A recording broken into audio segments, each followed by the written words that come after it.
Nk'uko bimenyeshwa n'ikinyamakuru Iwacu casohotse kuri uno wa gatatu, inka 464 nizo zimaze gufatwa n'indwara y'inyonko y'ibitungwa yo mu kiyaya Vallée du Rift mu gihugu cose. Nk'uko tubisoma muri ico kimenyesha makuru, ivyo biharuro nivyo kuva ejo kw'igenekerezo rya 24 Rusama, bikaba bitangwa n'ubuyobozi bukuru bw'amagara y'ibitungwa, igisata kimwe mu bisata bikukira ubushikiranganji bw'uburimyi n'ubworozi. Ubwo buyobozi bukamenyesha ko intara zo mu buraruko bw'igihugu arizo Kirundo, Muyinga na Ngozi zibangamiwe cane n'iyo ndwara yandukira biciye mu kwegerana kw'ibitungwa, ikongera igakwiragizwa n'udukoko nk'isazi cane cane. Kubw'umuyobozi mukuru w'igisata c'amagara y'ibitungwa, ingingo yo kubuza urudandazwa rw'ibitungwa, uruja n'uruza rwavyo canke ukubibaga ngo yabwirizwa kuba yerekeye uturere turangwamwo iyo ndwara, nk'uko tubandanya tubisoma mu kinyamakuru Iwacu.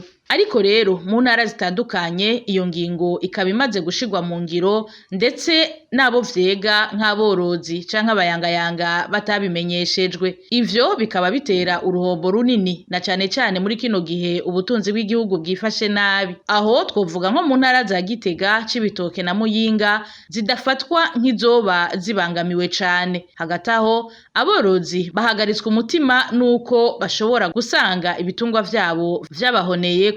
Amakenga afise ishimikiro dufatiye ku vyashikirijwe n'umuyobozi mukuru w'amagara y'ibitungwa mu kinyamakuru Iwacu, aho amenyesha ko n'incanco bemereye abanyagihugu zishobora kutaboneka kuko ubushikiranganji bw'uburimyi n'ubworozi buvuga ko bukirindiriye imfashanyo ibigenewe, kandi iyo ndwara yoyo imaze kwigaragaza.